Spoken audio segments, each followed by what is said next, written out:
Game number 1, Infernal Shrines, France against Spain, Group C in the Nations Cup, everybody. The party continues. So, the French, they had their fun, but now they're going up against an opponent that is a bit stronger than what they faced off against thus far. Now, don't get me wrong, the French are still the favorite in this particular series. But the Spanish team, they are 2-0 in maps. They won 1 match so far. But they are definitely one of the teams that is favored to get out of the group. Now, if they can cause an upset and come out first place by defeating the French, that of course is a very different question. It is going to be an interesting match though. So the French team, they've had their fun, and they definitely had a lot of that. Went into a lot of pretty fun picks here too, but now that we're heading into the first game between Spain and France, things might look a little bit different, and I would assume that this is also going to be reflected in the drafts. Again, this is the European qualifier for the Nations Cup in the first group stage. 16 teams in the first group stage. 4 groups with 4 teams each, and only the top 2 out of each group make it out of the group towards the next phase of the tournament, where we have whittled down to 8 teams that play out a full round robin.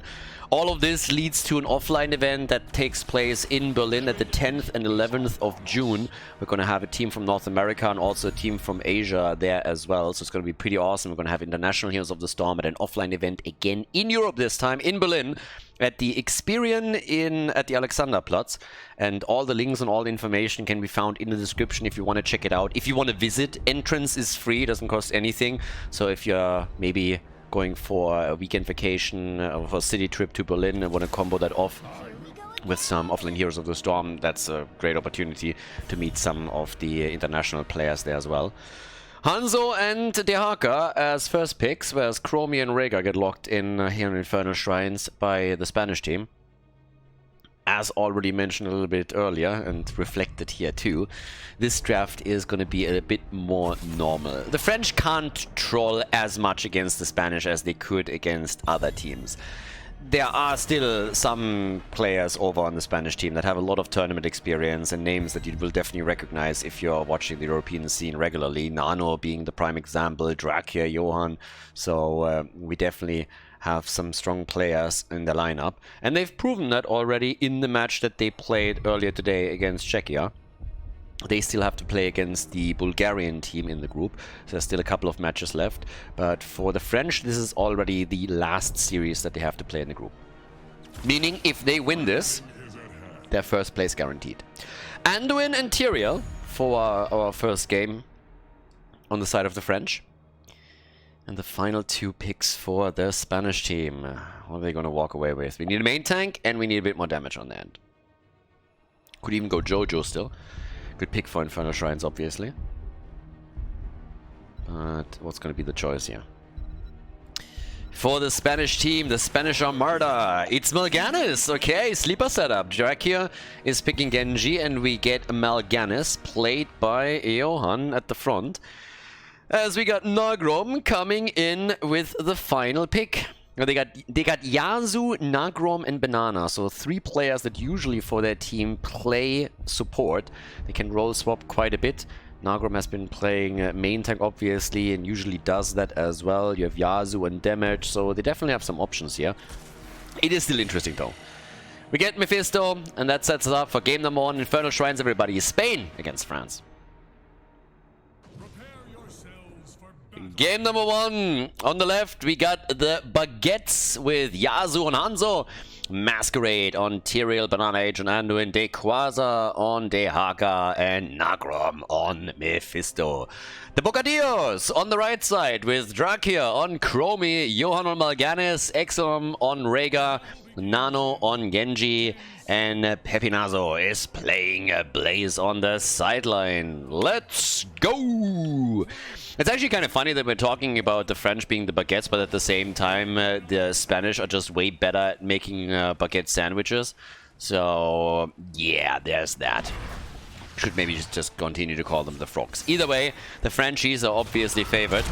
These guys are pretty solid, especially since we have multiple players that are on some of the European top teams currently. But the Spanish already rushing out here as Johan was in trouble using the Fell Claws to try and make his way back out of the fight. He was initially targeted here. Chromie deep breathing. When we're talking about Nano, there's of course two heroes that come immediately to mind. One of them is Chromie, the other one is Hanzo, which was taken quickly by the French team. They're going for Nagrom over here. Yeah, it's gonna be a closer series. Now again, the favorite is still the blue team, so we'll see what they can do. But the Spanish, they are ambitious. They want to win this. They want to take first seed in the group. So far they only played one match, but it would be a big step for them if they can take them down right now. So, as is, we're now looking at Tyrael trying to invade again. Already the French attempting to come in here, and they're actually committing with Dehaka tunneling in too. So yeah, that leaves place for a second alone at the top lane, but good timing by the boys in blue. Le Bleu, as they steal the opponent's camp away. Go for the Khazras here. And now try to propel this a little bit further forward. Yasuo gets attacked though. Okay, so they come in for him first. And Nano and... yes, Nano and Johan go for the kill. Here we are. First blood. Chromie went down. They lost the camp, but they got a kill. And now they're going to try and see if they can maybe make up for it a bit by taking the camp at the bottom of the map. But the blue team is still committed to this, and it's a 4 versus 4 since Blaze is sitting in the mid lane. But the damage is coming in from Chromie from the back. The problem is she's a bit low in HP and gets very quickly targeted, together with Genji too. Genji is the first one that has to move out. Johan also low. Blaze comes in there too late. The French have done a great job here, controlling the camp and buying themselves a bit more time for all of their heroes to come back into this fight. That means 2 of the camps have now been taken by them. And despite the fact that they lost one of their heroes, that gives them a bit more control over these lanes. First objective also announced, and we have a shrine spawning at the bottom of the map. Both of the teams are now gonna... well, actually, so far it looks like only one of the teams is gonna make a move for their shaman camp. They started to move a bit towards the top on the minimap, but they decided to not go for it.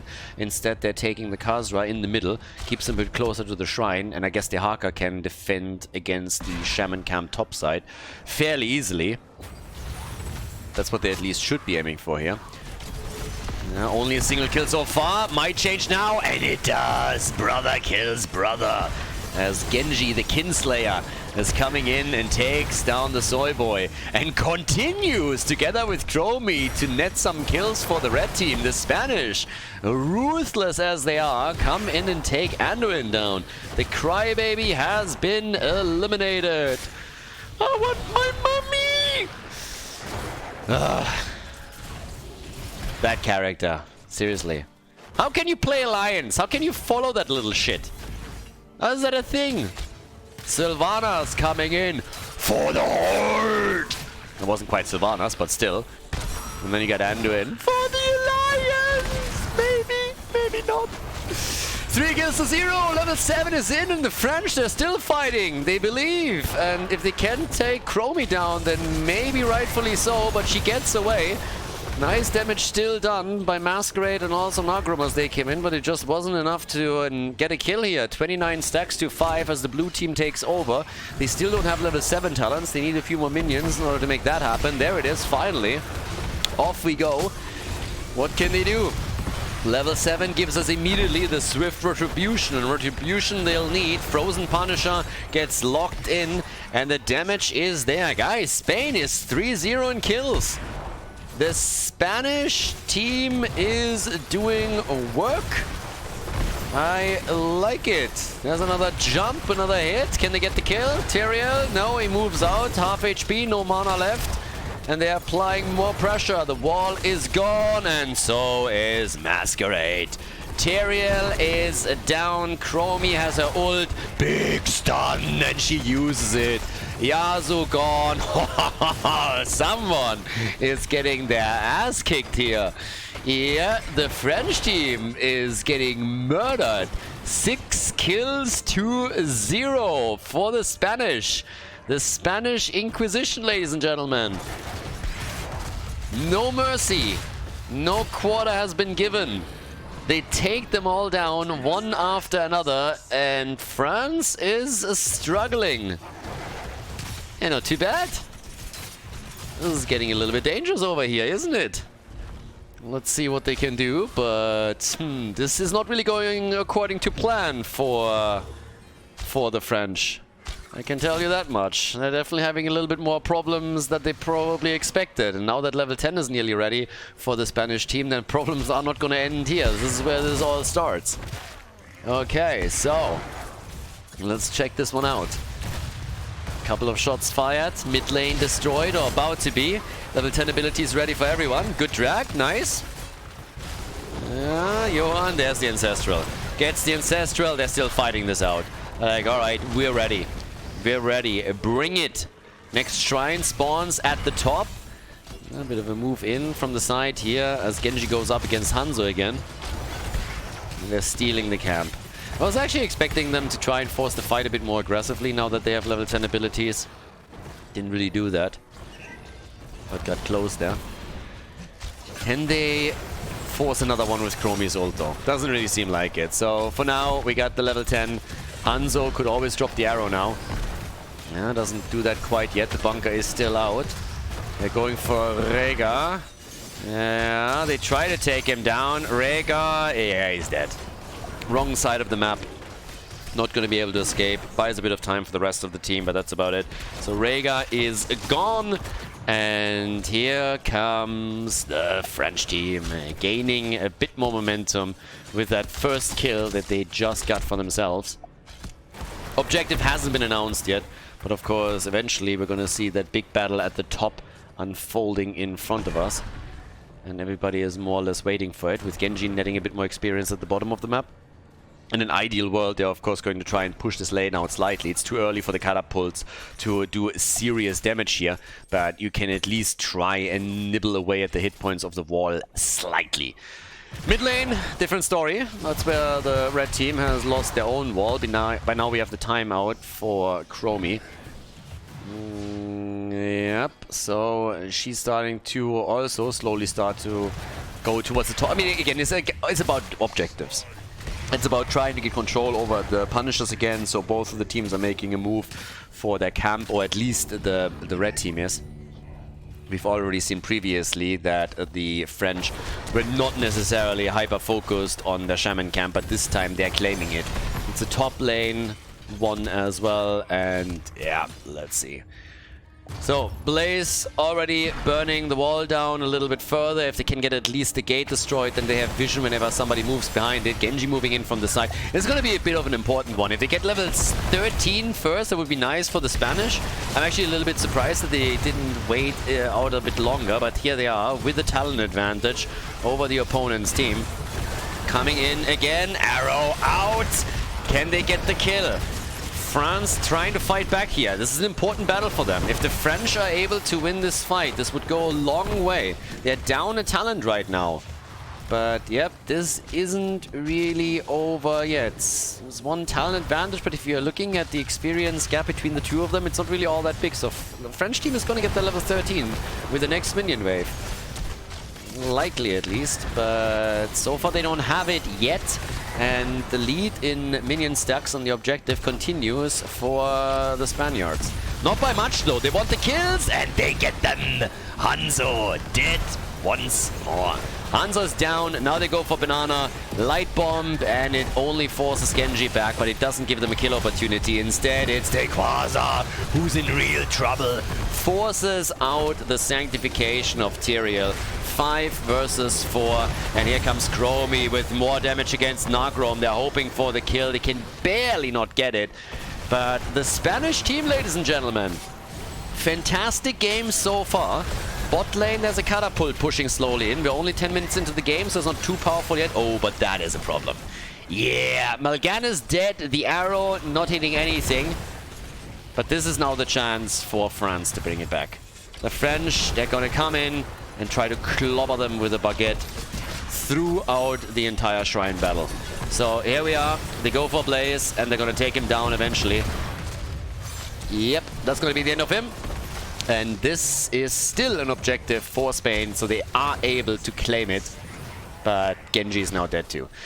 Okay, so 4 kills in total, another 3 that we just saw there. They got the objective, so that was the minimum that they were able to do.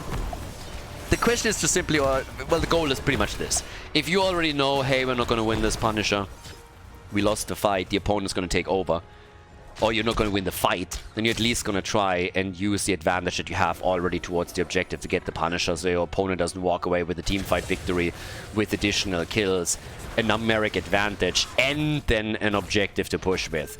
But that cost them more heroes, and that allowed the French to catch up again. So what initially looked like a very, very good position for the Spanish team is now turning more and more into a fairly even game. There's obviously the difference that we still see in structural damage. 1/4 destroyed at the bottom of the map is going to make a difference as the game continues. But the experience lead, that has now officially been claimed by the opponent's team. So yeah, there's that. Gotta be a bit careful around this. Next fight, next objective is gonna matter a lot. It's gonna matter a whole lot here, and we'll see what they can do with that.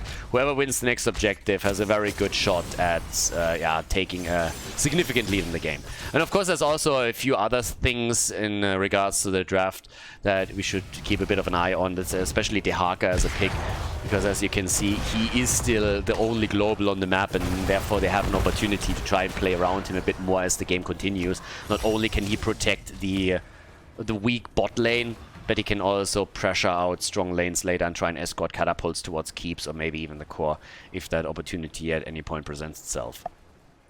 But yeah, we're not there yet. We're jumping a little bit ahead on this, of course. Level 16 is now ready for the French. That also gives them the double pull on Anduin, so that is already a pretty big one. They're still forcing or trying to force the fight around Nagrom's Mephisto. Blaze hoping for the stun here, can't quite. 60 now for both teams, nicely done, good damage. Is it going to be enough? Can they pull this off? Well, it's Tyrael that falls, so I guess they can. They need a bit more than that though. They want Quasar, they can't quite get him, but a good son of another age, and they want Anduin. Dehaka dies and Anduin does too. It's a triple kill. The Spaniards are back. Or not. It was a really nice counter move by the French team. I mean, Nagrom and Yasuo with some awesome play. It costs Hanzo his life, but that was still well done. 11 kills to 5. Still the play made in the middle as they are hoping to get even more damage and kills there. But what a game. Back and forth the entire time. This is exactly what we want to see from the two favorites in the group. Another fort falls, so the Spanish team, they are continuing to push this further forward. We have them now with level 17, same as the French, but they have taken all 3 forts down. All 3 forts are eliminated, the entire outer ring of defense is destroyed, and that leaves the Frenchies only with their keeps in play. So it also means that the next objective, as already highlighted a little bit earlier, is going to be super important. The advantage right from the start is that the Spanish team has 2 forts close by where they can tap the fountain if they have to at any points. That's a big advantage they have. Fights are already focusing on trying to get kills on Nagrom here in the back, looking for the squishies. Nice turnaround attempt though. Durance of Hate, Sanctification is out, and the Spanish are on the run. The French are giving chase, and they're killing 3. Nice. Job well done, 3 kills for the French. I was initially a little bit worried when they started to chase because they're not really used to moving in that direction. Usually they're running backwards. In this kill, as though they went towards the front and they worked it out very nicely. I'm impressed, I gotta say. So an easy triple kill, and it was so cool that we're gonna look at it again. Yeah, that's where they started the initial fight, forced it with the Durance of Fate, and they chased them down one after another, and stacking up like this didn't help the Spanish team at all. So now it's going to be another Punisher for the French team. It's actually going to be the first one for them.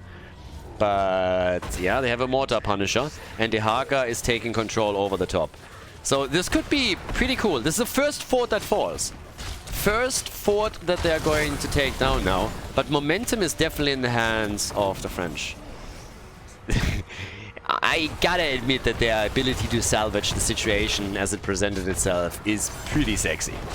Yeah, they are again pushing aggressively for an early level 20. They hope to do damage on the keep. We're 15 minutes in. The Haka can, of course, join up and has, but they're not gonna destroy the entire thing. That's not gonna happen right now, unless they get kills. But I don't see it happening. So they take the wall down. The keep has lost 30%, bit more of its HP. Level 20 is ready, but it just comes in a bit too late. If it would have been a bit earlier for the French, they could have maybe made a move there, but it wasn't quite there. So they got the bullseye now. We got also the sensor for him. Root duration, super important here. The whole arena coming into. And for the Spanish, it's important to buy themselves a little bit more time. Buy some time. Wait for 20, maybe for the next objective. I mean, they are technically, they're still heavily ahead on structures, so that's still a huge advantage that they're holding. It's not even close on that, as long as they are able to defend the one in the middle, of course. But yeah, time will tell. And they got their kills, and they nearly got another one. Dequaza coming in from the side, and that quickly turned against him. They were really looking to blow him up, and they got super, super close. There was not a lot missing, and he would have gone the way of the dodo bird. What an arrow! Nice! Hanzo, big play made.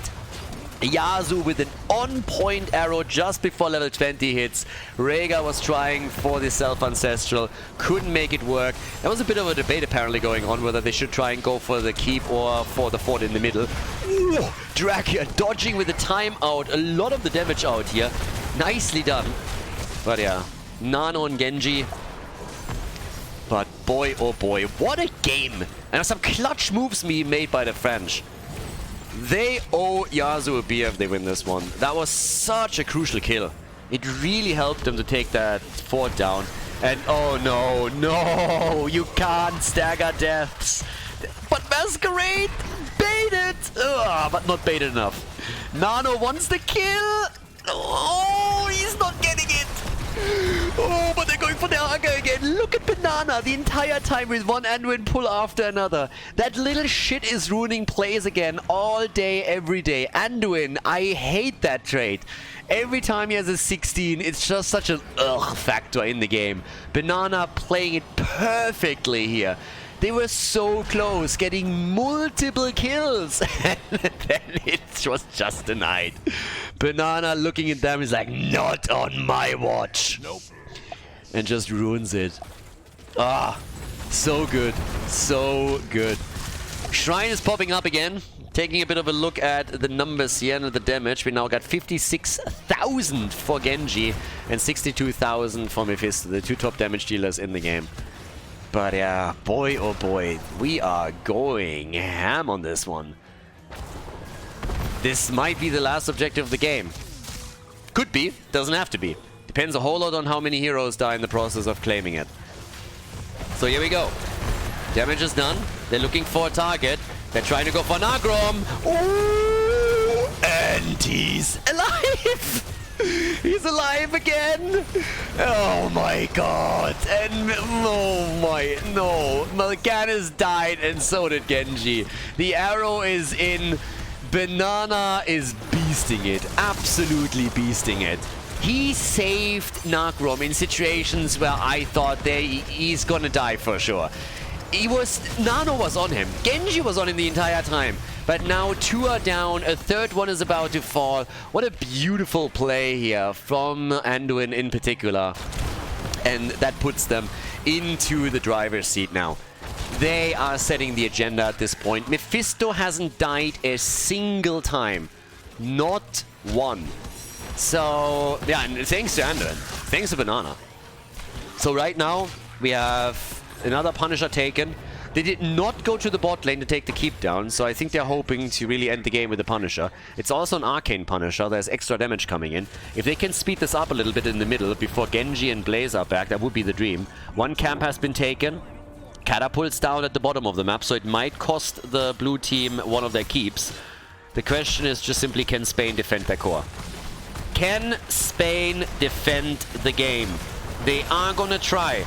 The Spaniards pushing the Immortal, baiting it towards the top. The keep is gone though. That was inevitable. Keep is inevitable. Down at the bottom of the map, you can see it on the minimap. The blue team is going to lose one of their keeps. They have to make this count. Sanctification, Holy Arena, already out to save Mephisto. Arrow fired. Chromie gets away. No kills. 5 versus 5. Light bomb not hitting. They get Genji. Genji is down. The core is losing hit points. Hanzo is dead as well, though. And I think they might just have it here. Yes, Rhaegar gets murdered by the Arcane Sentry. Oh boy, and that should be the end of it. 4 versus 3 and the Punisher in the mix. The core is falling. This is game. France taking the lead in a crazy game in this best of 3 series here at the Nations Cup qualifier. What a first map between these two teams. GG, well played. Before we head into game number 2, make sure that you subscribe to the channel if you haven't done it yet so you don't miss out on any future content here on Khaldor TV. Game number 2 scores exactly what you would have expected it at the beginning of the series, but the way that we got here is definitely unusual. So I don't want to say that Spain had it, that would be overstating it, but boy were they close. Oof. They were really close, and I don't know, there was a lot of who was the MVP for the French team after that series. I gotta say that for me personally, I don't really know, but I think for me it has to be Banana Age. He saved multiple of his teammates in very, very crucial situations in this game, and if one of them would have died, I think the game would have been over. So, yeah, big plays made all around. The Spanish obviously looking great there as well. Now we're heading into towers. There is one additional rule in the tournament that I've highlighted in other matches, but just in case that you have missed those. Heroes can only be played once within a series, which means that the 10 heroes you saw on the first map cannot be played again. Pretty easy rule, pretty simple, nothing too crazy. It's a bit of a tip to the hat to the Meta Madness rules, makes it more interesting for the viewers, and it doesn't inconvenience the players too much since we have 90 heroes in the pool. So yeah, pretty easy and straightforward right there.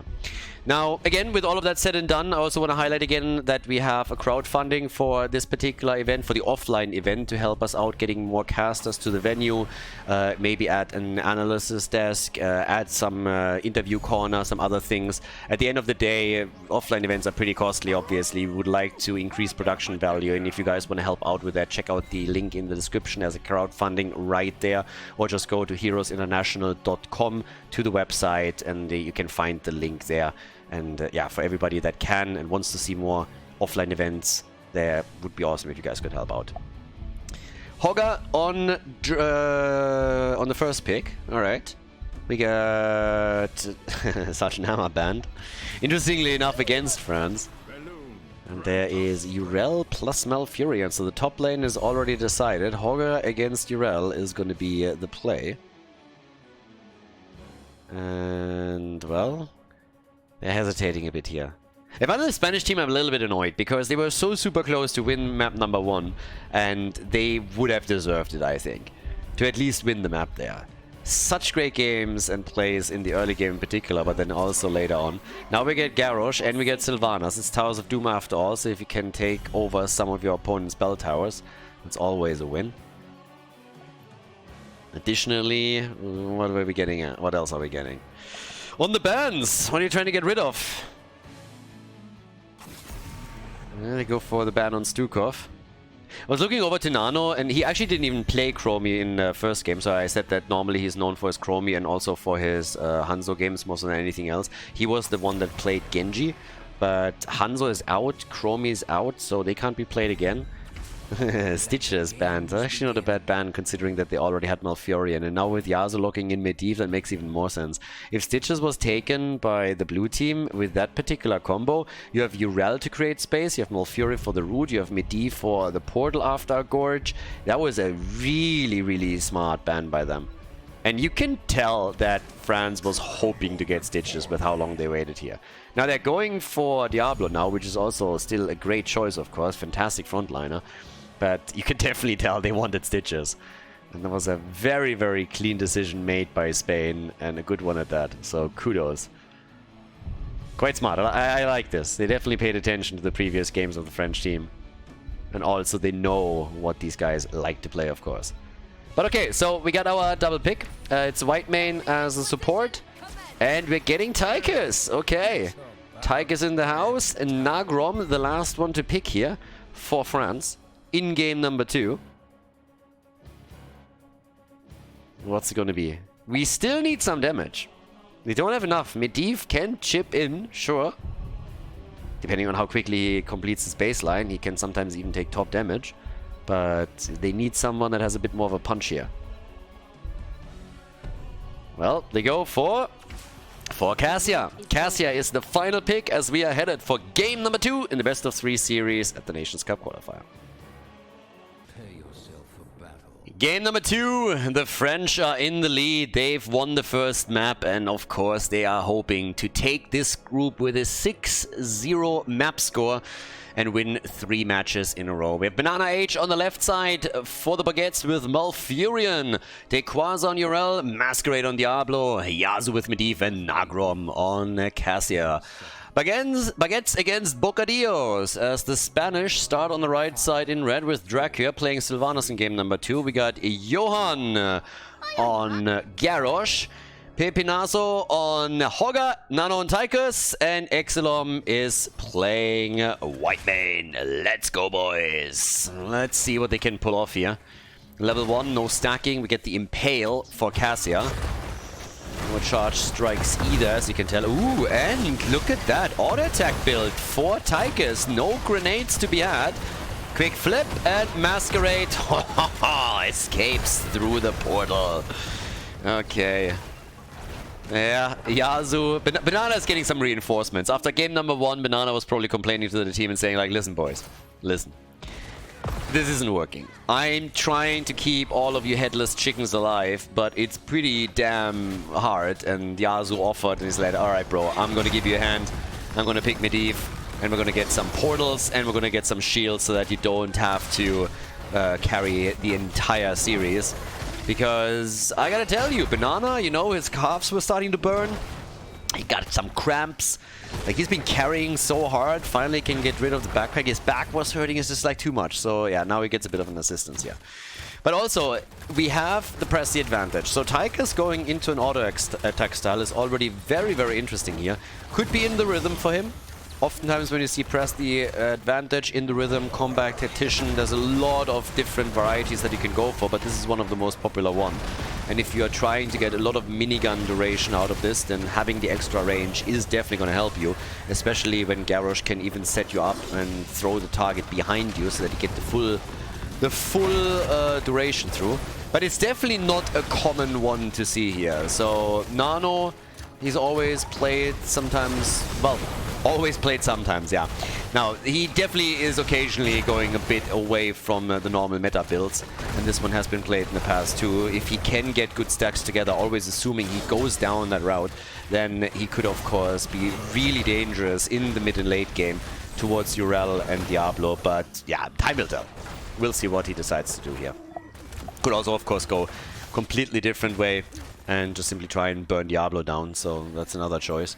But given the increased range, yeah, and there it is, in the rhythm. This is what makes the most sense with this. Yeah, he's getting attacked quickly, so that didn't really help him too much. The first rotation, only 4 stacks, nothing good, honestly. I mean, part of this was really the... but they get the kill, so at least that. But yeah, you want to get in the first few rotations really good stacks together so that you have a bit of a snowball like that you exponentially increase and you have a bit of a snowball on the stacks. He was just so close and he got bullied around a bit, lost some time there. You have the blind of Cassia to account for too. But if he can, for example, play this out with Garrosh and Garrosh gets a flip, then he should get a lot of time on this. Altars are up and already we have top left, top right being completed. Gets another 3 stacks here, nothing insane. But it's going to be the battle over the altar that will likely give him some at least. So let's see how they play this one out. Also, we're not only talking about Tychus stacks. Obviously, the focus of the attention for a lot of them is right now. Yeah, look, this is exactly what I mean. He gets nearly the entire duration through.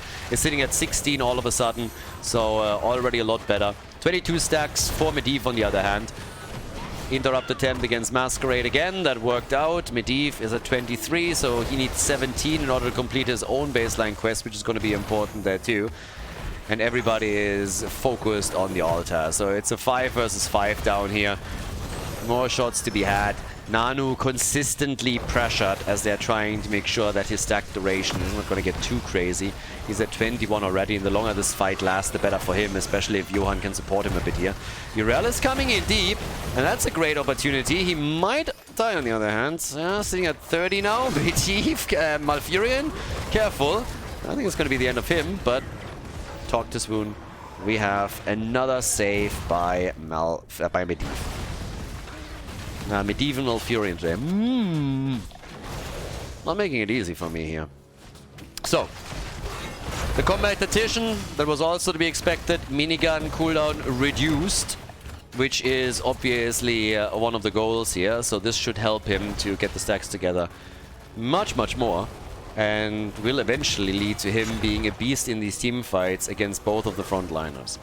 So yeah, once that he doesn't have to focus on stacks anymore, but has a little bit more movement, more mobility, that's going to help him for sure. But again, camps are taken, both teams are focusing on this, and this time the blue team is a lot faster, the red team a bit late to all of this, as they're starting to fight this out. Tyke is dead, and they get Johan with his Garrosh. So the camp at least claimed by Spain, but the French, they get a double kill. Now it's 3 kills to 1. They lose Cassia though. So the Spanish are not giving up. They're always fighting back. They're always coming back in with another quick hit, trying to do at least some counter damage, stay in experience range. But there is a significant gap between the two teams that has already opened up and that the French are now trying to exploit. Especially with the potential level 10 that they could get early. Yasuo is at 38 stacks now, so he is getting very, very close to completion. I would be shocked if they can kill him before he does that. He's too experienced of a player to make that big of a mistake and screw this up. I mean, shit happens, but in this case, he just needs one more Arcane Rift and he's done. So yes, quest completed. Nano trying to dash out here, turns it around for a few more stacks. 47 for him now. The cooldown reduction is really working for him with the level 7 talent. Level 10 is about to be picked up by the blue team as we are having Hogger going for the camp at the top. Altar is channeled. They had to give this one up. And this is now 28 points to 36. Leyline into Apocalypse. They actually went for it. I was honestly skeptical. I've been talking about this off stream a little bit and saying like, well, Leyline APOC, something that we don't see this often these days, is an option with Medivh and Diablo, but they actually went for it. Problem is that it's also easily interrupted, or coordination can oftentimes be dicey, but I like that they went for the wombo. I expected Diablo with a bit of a breath of fire, as we most of the time get, but not in this one. Another quick stun against the wall, but the root was not in position. Yrel, the portal is there to help her out. More stacks to be had at the bottom of the map, I suppose, for Nano. In comes Sylvanas, damn. Yeah, but the flank, I think they got baited a little bit too hard here. And oh, the Valkyrie, nice! Beautifully played by Cassia. Just waited it out long enough, they get the kill. And Tychus is dead. He's at 22,000 damage, trailing behind Sylvanas, but still ahead of the top damage dealer on the side of the French. The blue team currently on 22,000 themselves with Cassia. We haven't seen a bell tower conversion yet, but the French team is trying. I mean, they are going aggressively onto that bot lane. Obviously, Towers of Doom, bot lane, most important one. You have 2 pumpkin camps that travel through the bot lane and can attack the core directly. Generally speaking, on pretty much all maps, the lane that has most of the mercenary camps move through them is the most important one. That's true for Dragonshire, it's true for this map, for Towers of Doom, and for many others. In this case, there's also a few additional aspects to it, because it's about altar positioning too. But in this team fight, we have another double kill. Ooh, the red team! Spain is getting murdered! They're losing Sylvanas. They lost Whitemane. I don't think Garrosh is going to make it. Maybe Hogga can escape. And yes, he spins out of harm's way. But now they're going for Nano at the bottom of the map, who in the meantime has popped his Odin and tried to somehow get some damage out and maybe a kill. But even that didn't work out for them. So there's now a bell tower that they can get. And of course, there's also 2 altars that they can channel, which is going to put Spain down to 20 points on their core. First 4 are fired. Pumpkins are making their way in. Nagrom is getting a little bit of a heal. And France, they are dominating game number 2, at least up to now. Yeah, Allez le Bleu. There they are. It's actually kind of funny that both of them have exactly the color that they won. Spanish team in red and France in blue. So here we are again, trying to go for Johan. Tykes is also here, but it's the portal that saves the day once again for the front line of France. Able to get out of this one. And yes, here we are. 88 stacks by now for Tykes. Again, Combat Tactician and the cooldown reduction has obviously really helped him. So apparently have a problem with Garrosh, who dropped out of the game. But yeah, let's just go over this real quickly, because this is a build that you don't see a whole lot. Normally it's a grenade build where on level 1 and level 7 you're trying to find the synergy. But in this case, the Press the Advantage gives you the increased range. Then you're trying to just simply use your trade to get some additional duration on the minigun. So the range increase already helps you with that. And once that Combat Tactician kicks in, you're getting a cooldown reduction on this one as well. And as you get a longer duration through your level 4, you in team fights, at least theoretically, have a huge amount of time where you can get out the extra damage. If you're then looking at mid and late game fights against an opponent who's fielding really hit point heavy frontliners against you, you can stack up some enormous damage and really get the numbers out. And Tykes is showcasing that. Now, the game isn't really going well for them, as you can obviously tell. They're just now getting their level 13 in, where he also adds That's the Stuff to the mix. But he is now top damage in the game. So as it continues, Tykes is getting more and more dangerous, because he can keep this up for longer and longer. It doesn't increase the amount of damage he does, but it does increase the duration in which he can be dangerous to the opponent's team. So if they at some point can use that to take down Diablo and Urel, it will change the dynamic of these fights. But right now, they are having a tough time. Johan gets out though. Garrosh makes it out. There's Malfurion with his ult as he comes in with a big silence, and they turn it on Whitemane, on Sylvanas. Both of them are dead. Oh boy, there's a bit of a spin again by Hogga, but everybody else at the top is still fighting, and it's Garrosh that dies. That's kill number 11 and 12 for the French team. They have level 16 to level 13. The talent advantage is ridiculous that they're holding here now, and the experience lead, of course, even more so. Hogga, I mean, at this point, you should ask yourself, have they given up here? It's not really that they're down in points on the core. That happens a lot on this map, and late game is everything. Once that late game momentum is there and that you are scaling, you can turn a game around. The problem for them is really that there is such a big gap in experience. 3 levels is crazy. 9 kills in 3 levels, that's so difficult, nearly impossible to bridge. And the Spanish team knows this, of course. So right here we have 10 points on the core for Spain. But can they scale somehow into the late game? I don't see it. Tykes is not going to be able to do so much more damage in such a short amount of time. And bridging 3 levels is only going to happen if you win a big team fight against your opponent. Masquerades gets the portal, so he's back out. That, of course, negates... The portal alone negates a lot of the advantages that Garrosh gives you. So, yeah, top side, 1 versus 1. Triple altar phase is coming up next, and that means if France takes 2 out of the 3 altars, they win the game. That's the reality that Spain is facing off against now. And the Spanish, they're gonna try. It's not gonna be easy though. So with that, what's it gonna be for Spain? Are they getting level 16?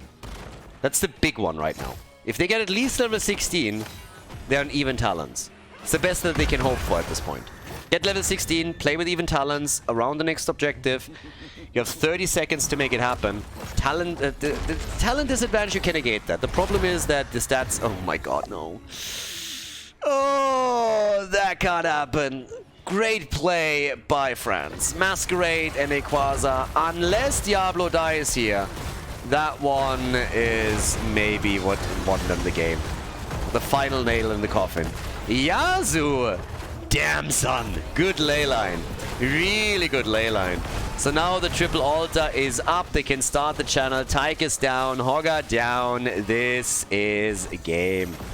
Yeah, there is no way for them to take this anymore. Sylvanas is now dead as well. We're seeing them take down Garrosh.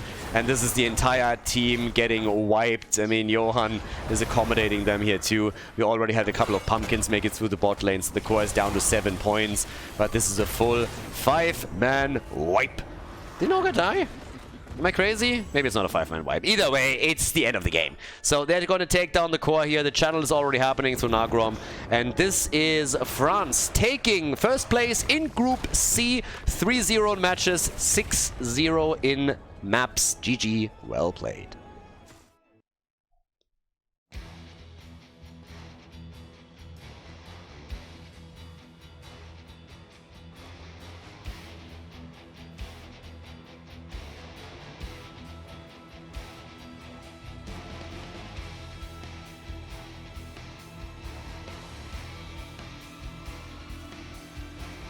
Thank you everybody for watching the video today. I hope that you enjoyed the show and the commentary.